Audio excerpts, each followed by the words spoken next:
اب صبر کی ایک عظیم ترین مثال حضرت ہاجر، جن کو ابراہیم علیہ السلام تنہا مکہ کی بے آب و گیاہ وادی میں چھوڑ آئے تھے، چھوٹے سے مننے سے بچے کے ساتھ، اور خود چلے گئے تھے صرف اللہ کے حکم سے. نہ وہاں کھانا تھا، نہ پانی تھا، نہ کوئی ٹھکانا تھا، نہ کوئی گھر تھا، نہ کوئی دھوپ سے بچنے کی جگہ تھی، اور نہ رات کو سونے کے لیے کوئی بیڈ روم تھا، کچھ بھی نہیں تھا. لیکن اس نیک بندی نے اللہ کے حکم سے صبر کیا اور خوشی خوشی وہ دن کاٹے، تنہا بچے کے ساتھ نہیں. آج آپ دیکھیں کہ جو سنگل مدرز ہوتی ہیں ان کی زندگی کتنی مزریبل ہو جاتی ہے، صرف یہ سوچ سوچ کے کہ ہمارے ساتھ یہ کیوں ہو گیا. لیکن یاد رکھیے ہر چیز کسی حکمت کے تحت ہوتی ہے، کوئی وجہ ہوتی ہے. اللہ تعالیٰ زندگی میں آپ کو کچھ دینا چاہ رہے ہوتے ہیں. جب کچھ لیا جاتا ہے تو ایسا نہیں صرف لیا جاتا ہے، اس کے بدلے کچھ دیا بھی جاتا ہے. ان مع العسر یسرا بھی ہوتا ہے. تو اگر کسی پر ایسی کوئی تکلیف آ جائے تو وہ حضرت ہاجر کی کہانی یاد رکھے کہ انہوں نے وہ تنہا وقت کیسے گزارا تھا، انہوں نے بچے کی تربیت کیسے کی تھی. آج کی مائیں ہر وقت یہی رونا روتی رہتی، باپ تربیت میں کوئی حصہ نہیں ڈالتا، وہ بچوں کو کچھ نہیں کہتا، سارا کچھ مجھے ہی کرنا پڑتا ہے، مجھے ہی سمجھانا ہوتا ہے، مجھے ہی ان کے ٹینٹرمز دیکھنے ہوتے ہیں. نہیں، سارا اجر بھی تو آپ ہی کے لیے ہے. لمحے لمحے پر اجر ہے، اس صبر پر، اس تربیت پر، اس تکلیف پر. تو جو لوگ اللہ کی خاطر یہ صبر کر جاتے ہیں پھر اللہ ان کے قدموں کے نشانوں کو بھی یادگار بنا دیتا ہے. جس طرح ہاجرہ علیہ السلام کے قدموں کے نشان صفا مروہ میں جو پڑے، آج بڑے بڑے لوگ اس کی پیروی کرتے ہیں. فرمایا بے شک صفا اور مروہ اللہ کی نشانیوں میں سے ہیں، تو جو کوئی بیت اللہ کا حج یا عمرہ کرے اس پر کچھ گناہ نہیں کہ ان دونوں کا طواف کرے، اور جو کوئی خوشی سے نیکی کرے تو بے شک اللہ قدردان ہے، خوب علم رکھنے والا ہے. بے شک جو لوگ ہماری نازل کردہ واضح آیات اور ہدایت کو چھپاتے ہیں بعد اس کے کہ ہم نے ان کو اپنی کتاب میں لوگوں کے لیے کھول کر بیان کر دیا ہے، ایسے ہی لوگوں پر اللہ لعنت کرتا ہے، اور تمام لعنت کرنے والے بھی ان پر لعنت کرتے ہیں، مگر وہ لوگ جنہوں نے توبہ کی اور اصلاح کر لی اور کھول کر بیان کر دیا، تو یہی لوگ ہیں جن کی توبہ میں قبول کرتا ہوں، اور میں بہت توبہ قبول کرنے والا، نہایت رحم کرنے والا ہوں.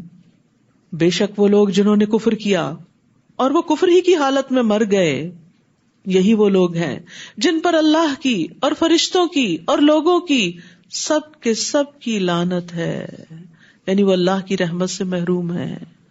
جو اللہ کا انکار کرتے ہوئے دنیا سے جائیں، جو آخرت کا انکار کر کے دنیا سے جائیں، جو فرشتوں کا انکار کر کے دنیا سے جائیں، جو تقدیر کا انکار کر کے دنیا سے جائیں، کیونکہ بیسک فیتھ کے جو پلرز ہیں ان میں سے کسی ایک پلر کا بھی انکار انسان کو کفر سے دوچار کر دیتا ہے. خالدین فیہا، ہمیشہ اس میں رہنے والے ہیں، نہ تو ان سے عذاب ہلکا کیا جائے گا اور نہ ہی وہ مہلت دیے جائیں گے. وَإِلَٰهُكُمْ إِلَٰهٌ وَاحِدٌ لَا إِلَٰهَ إِلَّا هُوَ الرَّحْمَٰنُ الرَّحِيمُ، اور تم سب کا الہ ایک ہی الہ ہے، اس کے علاوہ، اس کے سوا کوئی الہ برحق نہیں، وہ بہت مہربان ہے، نہایت رحم کرنے والا ہے. تو یاد رکھیے ہم سب کا معبود ایک الہ، ایک رب ہے، اس کے سوا کوئی اور اس کی عبادت میں، اس کی صفات میں، اس کے کمالات میں، جمالات میں شریک نہیں. اور اس کی دلیل کیا ہے؟ کائنات کی تخلیق، کائنات کی نشانیوں پہ غور کرو. ان فی خلق السماوات والارض، یہ سب کچھ نہ تھا، یہ جس نے بنایا وہی عبادت کے لائق ہے. بے شک آسمانوں اور زمین کی پیدائش میں، اور رات اور دن کے ایک دوسرے کے پیچھے آنے جانے میں، اور ان کشتیوں میں جو سمندر میں ان چیزوں کو لے کر چلتی ہیں جو لوگوں کو نفع دیتی ہیں، اور اس پانی میں جس کو اللہ نے آسمان سے اتارا، پھر اس سے زمین کو اس کی موت کے بعد زندہ کیا، اور اس میں ہر قسم کے جاندار پھیلا دیے، اور ہواؤں کی گردش میں اور بادلوں میں جو آسمان اور زمین کے درمیان مسخر ہیں، پانی سے بھرے ہوئے، تمہارے سر پہ نہیں گرتے. البتہ ان سب میں بہت سی نشانیاں ہیں ان لوگوں کے لیے جو عقل رکھتے ہیں.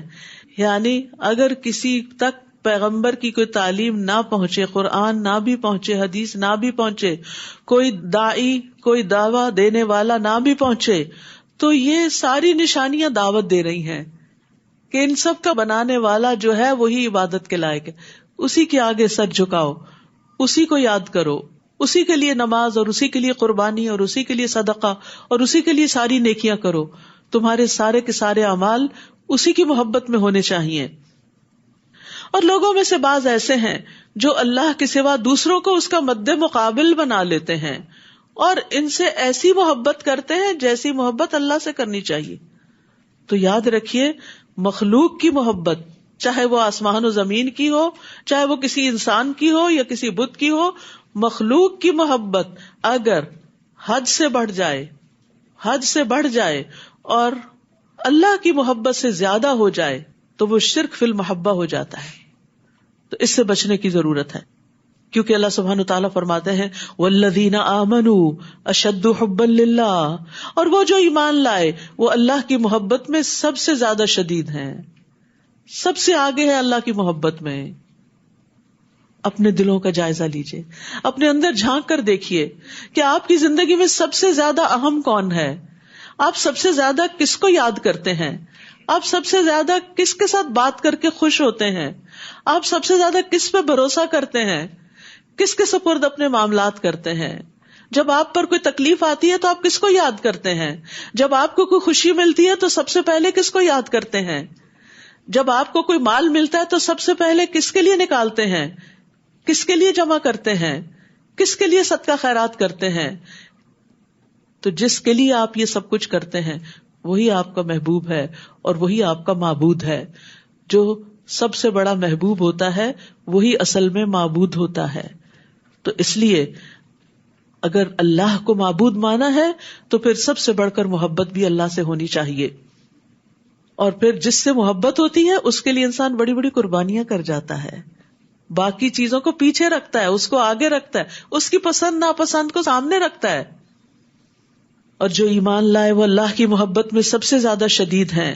اور کاش دنیا میں دیکھ لیں وہ لوگ جنہوں نے ظلم کیا, وہ جب عذاب دیکھیں گے کہ قوت ساری کی ساری اللہ ہی کے لیے ہے اور بے شک اللہ شدید عذاب دینے والا ہے. تو یاد رکھیے اللہ کی محبت انسان کے اعضاء پر بھی ظاہر ہوتی, انسان کے معاملات پر بھی ظاہر ہوتی, یعنی لوگوں کے ساتھ جب معاملہ کرتا ہے اس میں بھی ظاہر ہوتی, انسان کے سب کاموں میں چھلکتی ہے. یعنی جب انسان کے دل میں اللہ کی محبت آتی ہے تو انسان اللہ کی اطاعت میں بہت محنت کرنے لگتا ہے, اللہ کے دین کی خدمت کے لیے چاقو چوبند ہو جاتا ہے, وہ اللہ کی رضا کو حاصل کرنے کا حریص ہو جاتا ہے. صرف شوق نہیں, حرص ہو جاتی ہے کہ اللہ میرا کسی طرح راضی ہو جائے. وہ اس کے ساتھ سرگوشیاں کرنے میں لذت حاصل کرتا ہے, وہ اللہ کے فیصلوں پر راضی ہو جاتا ہے, اسے اللہ کی ملاقات کا شوق لگ جاتا ہے کہ کب اللہ سے ملاقات ہوگی. اسے اللہ کے ذکر سے انس حاصل ہوتا ہے, اس کے ذکر کے بغیر اس کو وحشت ہونے لگتی ہے. وہ لوگوں سے دور بھاگتا ہے تاکہ تنہائی میں اللہ کو یاد کر سکے. وہ تنہائیوں کو پسند کرتا ہے, اس کے دل سے دنیا کی محبت نکل جاتی ہے. اس کے دل میں ہر اس شخص کی محبت آتی ہے جو اللہ سے محبت کرتا ہے. قدرتی طور پر وہ اس شخص کی طرف کھینچنے لگتا ہے جو اللہ سے محبت کرتا ہے. اس کے دل میں اس کام کی محبت آ جاتی ہے جو اللہ کا پسندیدہ کام ہوتا ہے. وہ اللہ کو سارے کے سارے غیر اللہ پر ترجیح دیتا ہے. پھر فرمایا استبرأ الذین اتبعوا من الذین اتبعوا, جب بیزار ہو جائیں گے وہ لوگ جن کی پیروی کی گئی ان لوگوں سے جنہوں نے پیروی کی تھی. یعنی جن لوگوں سے وہ شدید محبت کرتے تھے وہ قیامت کے دن بیزاری دکھائیں گے اور وہ عذاب دیکھ لیں گے اور ان کے تعلقات رشتے سب ختم ہو جائیں گے, کوئی کسی کے کام نہ آئے گا. اور جنہوں نے پیروی کی وہ حسرت سے کہیں گے کاش ہمارے لیے ایک بار دنیا میں واپسی ہو, تو جس طرح یہ ہم سے بیزار ہو رہے ہیں ہم بھی اسی طرح ان سے بیزار ہوں. اس طرح اللہ ان کے اعمال ان پر حسرتیں بنا کر انہیں دکھائے گا اور وہ آگ سے نکلنے والے نہیں. یعنی نافرمان لوگ, شرک کرنے والے لوگ, دنیا کی محبت میں غرق اور غیر اللہ کی محبت میں غرق لوگ موت کے وقت بھی حسرت کا شکار ہوں گے اور قبر میں بھی حسرت کا شکار ہوں گے اور آخرت میں تو ہوں گے ہی ہوں گے. اس کے بعد اللہ سبحانہ وتعالیٰ کچھ احکامات دیتے ہیں. سورۃ البقرہ بڑی جامع سورت ہے. حضرت عمر رضی اللہ عنہ نے یہ سورت 12 سال میں پڑھی تھی اور جس دن ان کی سورت مکمل ہوئی تھی انہوں نے ایک بہت بڑا اونٹ ذبح کیا تھا خوشی میں. پھر اس کے بعد ان کے بیٹے عبداللہ بن عمر نے یہ سورت 8 سال میں سمجھی تھی. ہم چاہتے ہیں 2.5 دن میں ہو جائے. چلیے نہ ہونے سے تو بہتر ہے, لیکن انشاءاللہ اس کے بعد ایک طویل عرصہ بھی اس کے ساتھ گزاریں انشاءاللہ، کیونکہ اس میں حلال و حرام بھی ہے اور اس میں عقیدہ بھی ہے اور اخلاق بھی ہے، یعنی دین کی ایک جامع شکل اگر سورۃ البقرہ پڑھ لی جائے تو دین پورا سمجھ میں آ جاتا ہے. یا ایھا الناس کلوا مما فی الارض حلالا طیبا، اے لوگو، سب کو بتایا جا رہا ہے، سب کے فائدے کی بات ہے، زمین میں جو بھی حلال اور طیب چیزیں ہیں کھاؤ، اور شیطان کے قدموں کی پیروی نہ کرو، بے شک وہ تمہارا کھلا دشمن ہے. کھانے کے 2 اصول دے دیے گئے، حلال ہو، طیب ہو، عمدہ ہو، خوش ذائقہ ہو، اور اللہ سے دعا بھی کرنی چاہیے، اللہم انی اسألک علما نافعا ورزقا طیبا وعملا متقبلا، اور اللہم اکفنی بحلالک عن حرامک واغننی بفضلک عمن سواک. پھر فرمایا انما یأمرکم بالسوء والفحشاء، یقیناً وہ تمہیں برائی اور بے حیائی کا حکم دیتا ہے. کون؟ شیطان. اور یہ کہ تم اللہ کے بارے میں ایسی بات کہو جو تم جانتے نہیں ہو. اور جب ان سے کہا جاتا ہے کہ اس کی پیروی کرو جو اللہ نے نازل کیا، تو کہتے ہیں نہیں، بلکہ ہم تو اسی کی پیروی کریں گے جس پر ہم نے اپنے باپ دادا کو پایا. کیا اگرچہ ان کے باپ دادا کچھ عقل نہ رکھتے ہوں اور نہ ہدایت یافتہ ہوں، پھر بھی ان کی پیروی کریں گے؟ اور ان لوگوں کی مثال جنہوں نے کفر کیا اس شخص کی مثال کی طرح ہے جو اس کو آواز دے جو پکار اور آواز کے سوا کچھ نہ سنتا ہو. یعنی غیر اللہ کو پکارنا ایسے ہی ہے. وہ بہرے ہیں، گنگے ہیں، اندھے ہیں، بس وہ عقل سے کام نہیں لیتے. پھر ایمان والوں کو خاص طور پر خطاب کیا گیا، یا ایھا الذین آمنوا کلوا من طیبات ما رزقناکم واشکروا للہ ان کنتم ایاہ تعبدون. اے لوگو جو ایمان لائے ہو، کھاؤ اس میں سے جو پاکیزہ چیزیں ہم نے تمہیں بطور رزق عطا کی ہیں. پاکیزہ چیزیں کھاؤ، گلی سڑی نہیں کھاؤ، اور اللہ کا شکر ادا کرو. کھانا منع نہیں، کھانے کے بعد شکر ادا کرنا ضروری ہے. اگر تم اسی کی عبادت کرتے ہو تو 2 چیزیں عبادت میں شامل ہو گئیں، طیب کھانا بھی عبادت اور کھا کر شکر ادا کرنا بھی عبادت. عبادت صرف نماز روزہ ہی نہیں، کھانا پینا بھی عبادت ہے. اس نے تو تم پر صرف مردار اور خون اور سور کا گوشت اور جس چیز پر اللہ کے سوا کسی اور کا نام پکارا جائے حرام کر دیا ہے. پھر جو کوئی مجبور کر دیا جائے، نہ چاہنے والا ہو اور نہ حد سے بڑھنے والا، یعنی مجبوری میں اگر کسی کو حرام کھانا پڑا تو وہ حرام کی چاہت رکھنے والا نہ ہو اور نہ ضرورت سے زائد کھائے، تو اس پر کوئی گناہ نہیں. بے شک اللہ بہت بخشنے والا، نہایت رحم کرنے والا ہے. بے شک جو لوگ اس چیز کو چھپاتے ہیں جو اللہ نے کتاب میں نازل کی ہے اور اس کے بدلے تھوڑی سی قیمت حاصل کر لیتے ہیں، یہ لوگ اپنے پیٹوں میں محض آگ بھرتے ہیں. ایسے لوگوں سے اللہ قیامت کے دن کلام نہ کرے گا، نہ ان کو گناہوں سے پاک کرے گا، اور ان کے لیے دردناک عذاب ہے. یہی وہ لوگ ہیں جنہوں نے ہدایت کے بدلے گمراہی اور مغفرت کے بدلے عذاب خریدا، بس کتنا صبر ہے ان کا آگ پر. یہ اس لیے کہ بے شک اللہ نے کتاب حق کے ساتھ نازل فرمائی، اور یقیناً جن لوگوں نے اس کتاب میں اختلاف کیا البتہ وہ ضد میں حق سے دور جا پڑے ہیں. پھر فرمایا لیس البر ان تولوا وجوہکم قبل المشرق والمغرب. نیکی کا ایک جامع تصور دے دیا گیا ہے اس آیت میں، اسی لیے اس آیت کو آیت البر کہا جاتا ہے. یعنی اگر آپ جاننا چاہتے ہیں کہ نیکی کے کون کون سے کام ہیں تو اس آیت کو پڑھ لیجئے. نیکی یہ نہیں کہ تم اپنے رخ مشرق اور مغرب کی طرف پھیر لو، بلکہ نیکی تو اس کی ہے جو اللہ پر اور آخرت کے دن پر اور فرشتوں پر اور کتاب پر اور نبیوں پر ایمان لائے. یعنی سب سے پہلے عقیدہ درست ہو، اس کے بعد حقوق العباد، اور مال سے محبت کے باوجود اسے رشتہ داروں اور یتیموں اور محتاجوں اور مسافر اور سوال کرنے والوں کو اور گردنیں چھڑانے میں دے. اور پھر حقوق اللہ، اور وہ نماز قائم کرے اور زکوٰۃ ادا کرے، اور وہ جو اپنے عہد کو پورا کرنے والے ہیں جب وہ عہد کرے. سبحان اللہ، بہت ساری چیزوں کا اکٹھا ذکر کرنے کے بعد عہد کو الگ سے ذکر کیا گیا. وعدہ خلافی نہ کریں، کمٹمنٹ نبھائیں. جب کسی کے ساتھ کوئی معاہدہ کر لیں تو اس کو پورا کریں، اور جب وہ عہد کریں اور سختی اور تکلیف میں اور جنگ کے وقت صبر کرنے والے ہیں. صبر کو بھی الگ سے ہائی لائٹ کیا گیا کہ یہ نیکیوں کی بنیاد ہے، جس کے اندر صبر نہیں وہ نیکی کر نہیں سکتا، کر لے تو سنبھال نہیں سکتا، اور سنبھال لے تو ضائع کرنے سے مشکل سے ہی بچتا ہے. نیکی سنبھالنا بھی صبر کا کام ہے، ورنہ ہم کیا کرتے ہیں، کوئی اچھا سا کام کر کے کرتے اللہ کے لیے، پھر کسی نہ کسی طرح مینشن کر کے لوگوں کو بتاتے ہیں تاکہ یہ ہمیں واہ واہ کرے، ایسے ضائع کر بیٹھتے ہیں. یا کر کے پھر احسان جتانا شروع کر دیتے ہیں، ضائع کر بیٹھتے ہیں، ریاکاری کر کے ضائع کر دیتے ہیں. تو اس طرح یہ سب صبر سے تعلق رکھتا ہے کہ انسان اپنا منہ روک لے کہ نہیں کسی کو نہیں بتانا، اللہ کے لیے کیا ہے نا، کس بات کا چرچا. یہی وہ لوگ ہیں جنہوں نے سچ کہا، یہ سچ کی ڈیفینیشن ہے، اور یہی وہ لوگ ہیں جو تقوی والے ہیں. تو یہاں یہ متقین کی ساری علامات بتا دی گئیں، جو تقوی والے ہیں وہی کامیاب ہونے والے ہیں، اور ان کے یہ ٹریٹس ہیں. تو اس ترتیب میں بڑی حکمت ہے. رشتہ داروں کا ذکر، پھر یتیم جو چھوٹے ہوتے ہیں ان کا ذکر، مساکین جو محتاج ہوتے ہیں فاقہ لاحق ہوتا ہے، ابن السبیل مسافر جو کمزور ہوتے ہیں یعنی ان کی سپورٹ کم ہوتی ہے، مانگنے والے اگرچہ وہ محتاج نہ بھی ہوں. اور پھر یہ یاد رکھیے رشتہ دار صدقے کا زیادہ مستحق ہے بنسبت دوسروں کے.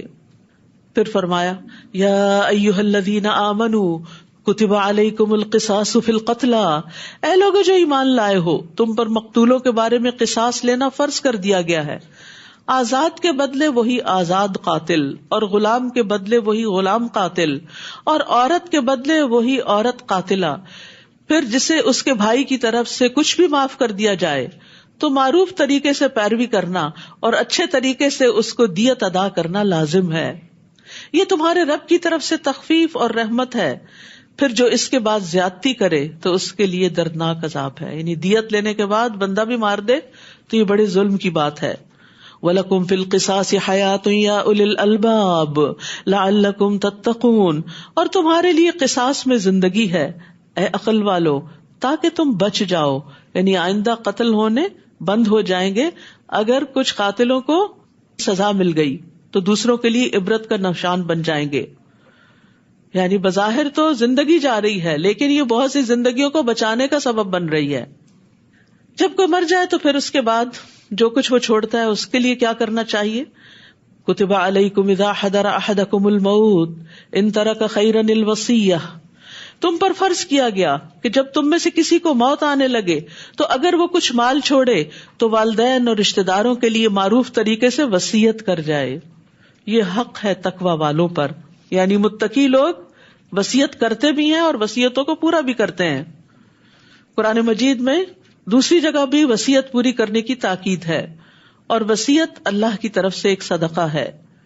مال کو خیر میں استعمال کرنا چاہیے اور وارثوں کے لیے بھی کچھ نہ کچھ چھوڑنا چاہیے.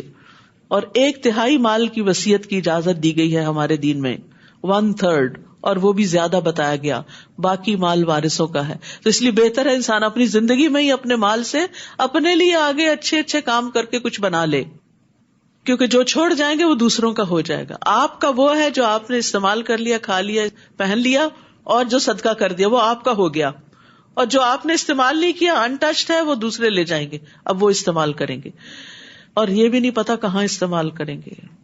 اگر وہ نیک ہیں تو خیر کے رستے میں کریں گے، اور اگر وارث دین سے دور ہیں تو وہ اپنی دنیا کی عیاشیوں میں خرچ کریں گے. تو بہتر یہی ہے کہ پھر انسان اپنی آخرت کے لیے اپنے ہاتھوں دنیا میں ہی کچھ نہ کچھ کر لے.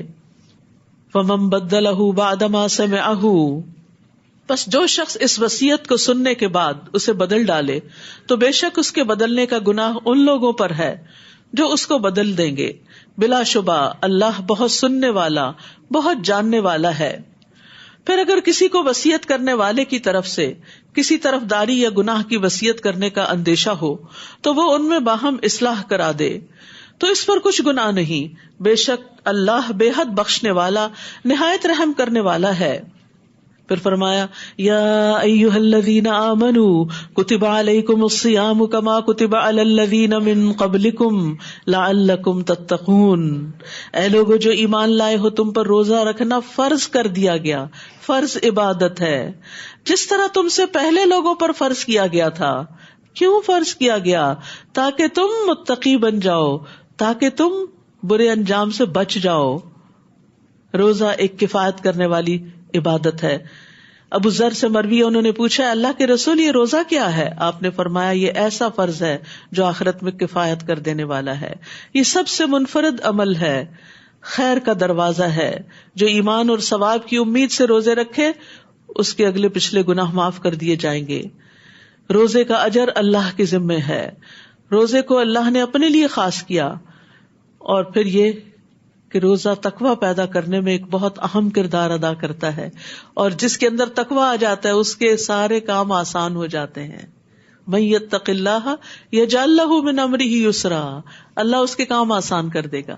تو روزے سے تقوی، تقوی سے آسانی، یاد رکھیے گا یہ آئندہ جو روزے آنے والے ہیں ان میں خوشی خوشی روزہ رکھنے کا سوچیں۔ سارا سال نہیں ہے، فکر نہیں کیجیے، بس ایک ہی مہینہ ہے، 11 مہینے چھٹی ہے۔ ایام معدودات، گنتی کے چند دن ہیں، پھر جو کوئی تم میں سے بیمار ہو یا سفر پر ہو تو دوسرے دنوں سے تعداد پوری کر لے۔ گنتی پوری کرنا لازم ہے، قضا روزے رکھنے ضروری ہیں اگر بیماری یا سفر کی حالت میں، چاہے مینسز ہیں، چاہے نفاس ہے، کچھ بھی ہے۔ اور جو لوگ مشکل سے روزہ رکھنے کی طاقت رکھتے ہوں وہ ایک مسکین کا کھانا فدیہ دے دیں۔ بس جو کوئی خوشی سے نیکی کرے تو وہ اسی کے لیے بہتر ہے۔ ایک وقت کا کھانا لازم ہے، 2 وقت کا دے دیں تو بہت اچھا ہے۔ اور یہ کہ تم روزہ رکھو تمہارے حق میں یہ بہتر ہے، یعنی ڈر کے روزہ چھوڑ کے فدیے کی طرف نہیں جاؤ، بلکہ روزہ رکھو، یہ تمہیں زیادہ فائدہ دے گا۔ ہو سکتا ہے وہ بیماری ہی چلی جائے جس کے ڈر سے تم روزہ چھوڑ رہے ہو۔ اگر تم علم رکھتے ہو تو انسان بہت سے غلط کام کر جاتا ہے لا علمی سے، تو اللہ نے جب علم دے دیا تو پھر اللہ کے حکم پر عمل کرو گے تو فائدے ہی فائدے ہوں گے۔ شہر رمضان الذی انزل فیہ القرآن، رمضان کا مہینہ وہ ہے جس میں قرآن نازل کیا گیا۔ رمضان کی امپورٹنس قرآن کی وجہ سے ہے، تو پھر قرآن کی فضیلت کیا ہوگی، خود قرآن کی برکت کیا ہوگی، اور اس سے ملنے والی رحمتیں کیا ہوں گی کہ جس کی وجہ سے اللہ نے ایک مہینے کو اتنی امپورٹنس دی، اس رات کو جو لیلۃ القدر ہے اتنی زیادہ اہمیت دی۔ ہدایت ہے لوگوں کے لیے اور روشن دلائل ہے ہدایت اور حق کو باطل میں فرق کرنے کے لیے۔ تو جو کوئی تم میں سے اس مہینے کو پائے اسے چاہیے کہ اس کے روزے رکھے، اور جو بیمار یا سفر میں ہو تو دوسرے دنوں سے تعداد پوری کر لے۔ اللہ تمہارے لیے آسانی چاہتا ہے اور وہ تمہارے لیے تنگی کا ارادہ نہیں رکھتا۔ اور تاکہ تم تعداد پوری کرو، یعنی رمضان میں روزے نہیں رکھ سکتے، بڑی مشکل ہو گئی، کوئی بات نہیں، چھوڑ دو، بعد میں رکھ لینا، یہ ہے آسانی۔ لیکن گنتی پوری کرنا، ڈنڈی نہیں مارنا، اور تاکہ تم اس پر اللہ کی بڑائی بیان کرو کہ سبحان اللہ، ہمارا رب کتنا عظیم ہے جس نے ہمیں یہ سہولتیں دے رکھی ہیں، اور اس بات پر اللہ کی بڑائی بیان کرو کہ اس نے تمہیں ہدایت بخشی، اور تاکہ تم شکر ادا کرو۔ تو روزہ رکھنے کا ایک مقصد تقوی کے علاوہ شکر بھی ہے۔ رمضان میں ایک اور خاص کام دعا کرنا، لیکن یہ صرف رمضان کے ساتھ خاص نہیں، عام دنوں میں بھی دعا کرنی چاہیے۔ وَإِذَا سَأَلَكَ عِبَادِي عَنِّي فَإِنِّي قَرِيبٌ أُجِيبُ دَعْوَةَ الدَّاعِ إِذَا دَعَانِ فَلْيَسْتَجِيبُوا لِي وَلْيُؤْمِنُوا بِي لَعَلَّهُمْ يَرْشُدُونَ۔ اور جب میرے بندے آپ سے میرے بارے میں سوال کریں، اللہ کے بارے میں سوال کریں، کہاں ہے ہمارا رب، قریب ہے کہ دور ہے، کہہ دیجئے بے شک میں قریب ہوں، میں پکارنے والے کی پکار کا جواب دیتا ہوں۔ سبحان اللہ، جب آپ یا اللہ کہتے ہیں تو اللہ تعالیٰ جواب دیتے ہیں، اللہ تعالیٰ پکار سنتے ہیں، وہ دعا قبول کرتے ہیں۔ میں پکارنے والے کی پکار کا جواب دیتا ہوں جب بھی وہ مجھے پکارے، جب بھی، جہاں، دیر اینڈ دین، دن ہو، رات ہو، صبح اور شام ہو، اٹھتے بیٹھتے لیٹتے چلتے پھرتے دوڑتے بھاگتے سفر کرتے گھر میں ہوتے ہوئے، رات کو آدھی رات پہ آنکھ کھل جائے، کسی بھی وقت جب بھی پکارو گے رب تمہاری پکار سنے گا۔ لیکن جواب کے لیے انہیں چاہیے کہ وہ بھی میرا حکم مانے۔ فَلْيَسْتَجِيبُوا لِي، کوئی بھی ریلیشن شپ 2 طرفہ ہوتا ہے، اگر آپ چاہتے ہیں کہ آپ کی بات سنی جائے تو آپ کو بھی بات سننی چاہیے۔ گھر میں بھی آپ دیکھیں کہ صرف آپ ہی بچوں کی مانتے جائیں اور وہ آپ کی کبھی نہ مانے، یا آپ ہی شوہر کی مانتے جائیں اور وہ آپ کی کبھی نہ مانے، سب کو یاد رکھنا چاہیے ہیلدی ریلیشن شپ چاہے بندوں کے ساتھ ہو یا اللہ سبحانہ تعالیٰ کے ساتھ، 2 طرفہ ریلیشن ہوتا ہے۔ کسی کو بھی فار گرانٹیڈ نہ لیں کہ وہ اگر آپ کے ساتھ احسان کرتا ہے، آپ کے ساتھ بھلا کرتا ہے تو بس وہ تو اس کو کرنا ہی چاہیے، وہ تو ماں باپ ہیں، ان کو کرنا ہی چاہیے، جواباً آپ کو بھی کرنا چاہیے. وہ تو میری بہن ہے، مجھ سے زیادہ امیر ہے، اس کو تو مجھ پہ خرچ کرتے ہی رہنا چاہیے. ہاں کبھی آپ کو بھی اس پہ کچھ خرچ کرنا چاہیے. تو کسی بھی انسان کو، چھوٹا ہو بڑا ہو اپنا ہو پرایا ہو، فار گرانٹیڈ نہ لیں، کسی مطلب سے نہ لیں، خود غرضی اختیار نہ کریں. کوئی اسمائل کرتا ہے تو جواباً اسمائل دیں، کوئی سلام کرتا ہے تو جواب میں سلام کا جواب دیں، کوئی آپ کو اچھا مشورہ دیتا ہے آپ شکریہ ادا کریں اس کا، کوئی آپ کے کسی کام آتا ہے آپ اس کے لیے دعا کریں. یعنی صرف لینے والے نہ بنے، دینے والے بنے. اور جب کوئی احسان کرے اس کا بدلہ تو دیں ہی کسی بھی شکل میں، چاہے دعا ہی کی شکل میں. لیکن اللہ سبحانہ تعالیٰ کے ساتھ بھی ایسا ہی کہ جب اللہ کا حکم آ جائے تو اللہ تعالیٰ کا حکم مانے. ہم کہتے ہیں میری دعائیں قبول نہیں ہوتی. کیوں؟ آپ کتنی بات مانتے ہیں اللہ کی؟ اپنے گناہوں پر بھی ذرا نظر کر لیں، کیونکہ جو گناہ ہوتے ہیں نا وہ بندے اور اللہ کے بیچ میں دیوار بن جاتے ہیں، رکاوٹ بن جاتے ہیں. بندے کا دل اللہ کی طرح مائل نہیں ہوتا، اور پھر بعضوں کا دعائیں بھی قبول نہیں ہوتی. اللہ سبحانہ تعالیٰ کیا چاہتا ہے؟ یہ بندہ کچھ عرصہ اور ذرا مشکل میں رہے تاکہ یہ اس گناہ کو چھوڑے، ریئلائز کرے، اور پھر اس کی دعا سنی جائے. تو اس لیے بہت ضروری ہے کہ ہم اگر چاہتے ہیں کہ ہم مستجاب الدعوات ہو جائیں تو پھر فَلْيَسْتَجِيبُوا لِي، اللہ کی بات مانیں اور اللہ کے احکامات کی پیروی کریں. فرمایا وَلْيُؤْمِنُوا بِي، اور مجھ پر ایمان رکھیں، اعتماد کریں، لَعَلَّهُمْ يَرْشُدُونَ، تاکہ وہ ہدایت پا جائیں. تو یاد رکھیے رمضان آ رہا ہے اور اس میں خوب خوب دعائیں کرنی ہیں، کیونکہ 3 آدمیوں کی دعا رد نہیں کی جاتی، ان میں سے ایک روزے دار کی، یہاں تک کہ وہ افطار کر لے. رمضان کے ہر دن اور رات دعا قبول ہوتی. دعاؤں کی لسٹ بنا لیں، اس وقت بھول جاتی. جب آپ بڑے خشوع میں بیٹھتے ہیں نا دعا کریں، کون سی کریں ذہن سے نکل جاتا ہے، آگے پیچھے آپ پریشان رہتے ہیں، دعا کے وقت وہ پریشانی بھول جاتی. تو جتنی زندگی میں پریشانیاں لکھ لیں، ایک تو ویسے ہی دل ہلکا ہو جائے گا، اور دوسرا یہ کہ ان میں سے ایک ایک کا ذکر کر کر کے اللہ سے دعا کرے. رسول اللہ صلی اللہ علیہ وسلم نے فرمایا بے شک رمضان کے ہر دن اور ہر رات اللہ تبارک و تعالیٰ کی طرف سے کچھ لوگوں کو جہنم سے خلاصی نصیب ہوتی. اللہ سبحانہ و تعالیٰ ہمیں بھی اس میں شامل کر لے. اور ہر دن اور رات میں مسلمان کی ایک دعا ایسی ضرور ہوتی ہے جو قبول ہو جائے. اب صبر کی ایک عظیم ترین مثال حضرت ہاجر، جن کو ابراہیم علیہ السلام تنہا مکہ کی بے آب و گیا وادی میں چھوڑ آئے تھے، چھوٹے سے مننے سے بچے کے ساتھ، اور خود چلے گئے تھے صرف اللہ کے حکم سے. نہ وہاں کھانا تھا، نہ پانی تھا، نہ کوئی ٹھکانا تھا، نہ کوئی گھر تھا، نہ کوئی دھوپ سے بچنے کی جگہ تھی، اور نہ رات کو سونے کے لیے کوئی بیڈ روم تھا، کچھ بھی نہیں تھا. لیکن اس نیک بندی نے اللہ کے حکم سے صبر کیا اور خوشی خوشی وہ دن کاٹے، تنہا بچے کے ساتھ نہیں. آج آپ دیکھیں کہ جو سنگل مدرز ہوتی ہیں ان کی زندگی کتنی مزریبل ہو جاتی ہے، صرف یہ سوچ سوچ کے کہ ہمارے ساتھ یہ کیوں ہو گیا. لیکن یاد رکھیے ہر چیز کسی حکمت کے تحت ہوتی ہے، کوئی وجہ ہوتی ہے. اللہ تعالیٰ زندگی میں آپ کو کچھ دینا چاہ رہے ہوتے ہیں. جب کچھ لیا جاتا ہے تو ایسا نہیں صرف لیا جاتا ہے، اس کے بدلے کچھ دیا بھی جاتا ہے. ان مع العسر یسرا بھی ہوتا ہے. تو اگر کسی پر ایسی کوئی تکلیف آ جائے تو وہ حضرت ہاجر کی کہانی یاد رکھے کہ انہوں نے وہ تنہا وقت کیسے گزارا تھا، انہوں نے بچے کی تربیت کیسے کی تھی.